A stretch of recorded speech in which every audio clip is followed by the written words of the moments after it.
Hi Pep, you've obviously worked with Mikel for a long time. Do you know him well enough to be able to predict what he might do tomorrow night, the way he might set up and the tactics that he might use? A little bit, but always can be a surprise. So after 5-10 minutes I can imagine what he thought, but the same I think when he is going to see us. So he knows perfectly the way we feel, the way we want to play, and have the fact that he knows every single player, the strong points and the weak points. So, and I can imagine the way he's going to press high our weak player in that terms, or in the situations that we can produce.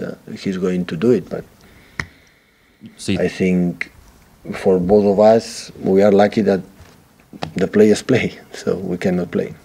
Have you ever had to manage a team that's been managed by someone that you worked so closely with before? And do you think it's an advantage for him that he's worked in this building, he's worked so closely with you?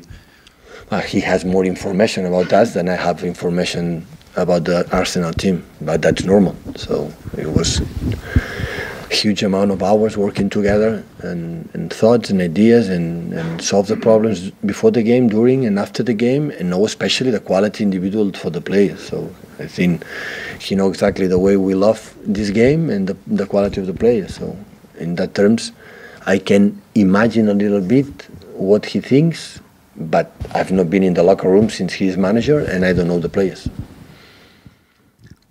Hi, Pep. What advice did you give Mikel when he was thinking about going? Because obviously you wanted him to stay, didn't you? Any advice? Nothing? No. Did he not ask? He's completely prepared. So he doesn't need. If he needs something... I mean, in terms of whether he should have taken the job or not. Because obviously you were thinking about City and yourself wanting to keep him. But obviously, as your friend... It happened in the past. It happened in the past in my colleagues. I have been my assistant. So I never said and say, and I will say what they have to do. So they have ambition, professional way, families, and everything. So what I said, the advice, or I said to Mikel, like I said before. So do you want to do it? Do you feel it? You have to do it.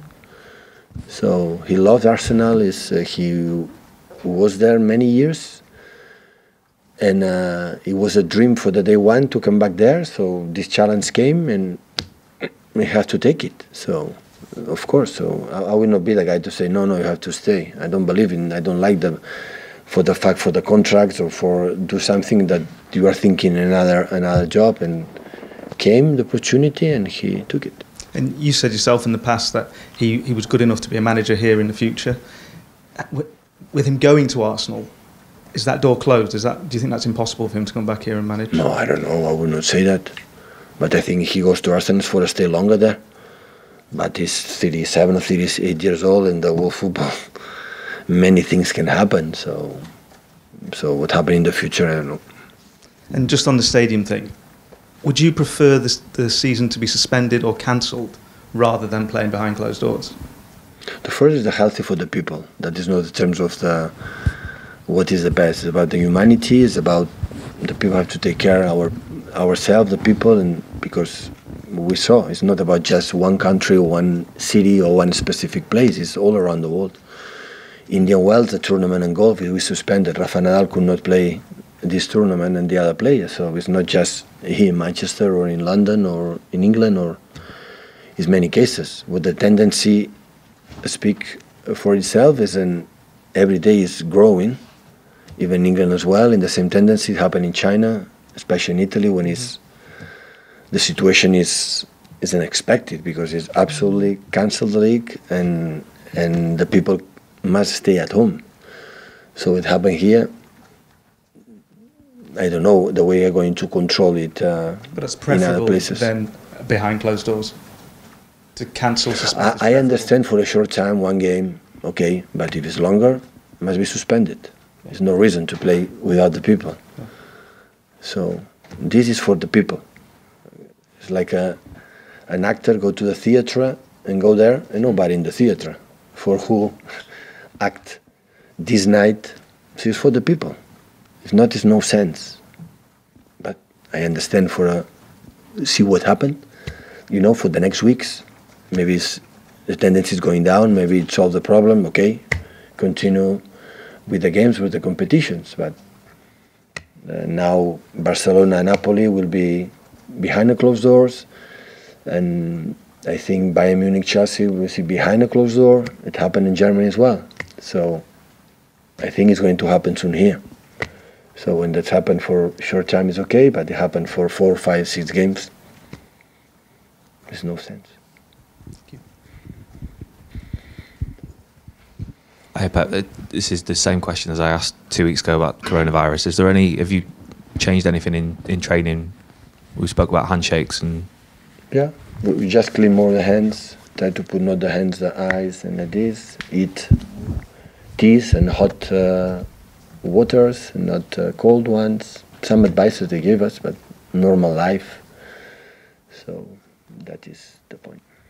And on the football, have you given any further consideration to playing Gabriel and Aguero together in the same team more often, particularly given the way that Jesus played on the left-hand side at Madrid the other week? Yeah, and in Sheffield Wednesday they play together. They can play together. I think Gabriel can adapt perfectly in that way, especially he doesn't play wide. So can play wide a little bit more inside. Like for example, Arsenal play with Aubameyang. It's not play wide, like in that position, play more Saka, play more inside. Gabriel can play perfectly in that position. So in the games he play really well. Do you think if Jesus plays on the left-hand side, it gives you a different way of attacking teams that want to defend really, really deep in these kind of movements into the box? Yeah, we can do it. Yeah, we can do it. But sometimes we need more specific wingers in that positions. It depends on the quality of our fullback as well. So it depends. So someone has to attack defense like last games we had at Sheffield United. They defend 5 players in the back and so deep. You have to make the pitch wide. If don't, it's more difficult. Going back to Sunday, is the onus on your fullbacks to get up and down then and make sure they play as wingers? Because we didn't really see Cancelo and Zinchenko get that far forward at Old Trafford. Yeah, because the space was not in that position. The space to attack it was in other position for the way they defend. And that's why we need to put more players in other position instead to play to the fullbacks. That was the reason why. Hi Pep, I was just wondering have you said anything to Raheem about his lack of goals? Have you tried to talk to him about it, or do you just leave him alone and kind of let time? He's incredible positive, especially in the fact when he missed one chance or whatever, he try again.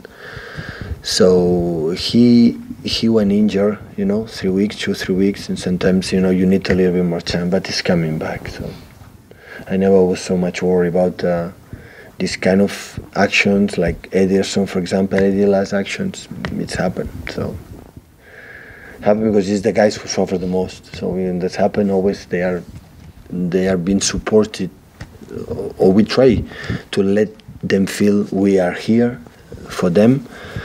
And sometimes you speak with them, but sometimes it's let them free too. So they are so mature, all of them, to know and understand what they have to do. Hi, Pep.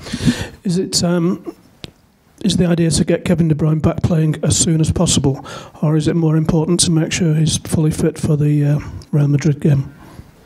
Yeah, of course, in Real Madrid and Newcastle are the more important targets, but to arrive well there, player has to play days before, and of course the rhythm of the team, like we maintain in the last games, continuing in that way.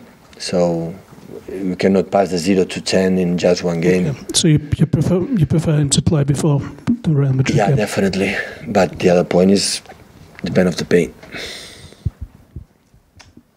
Okay, thank you.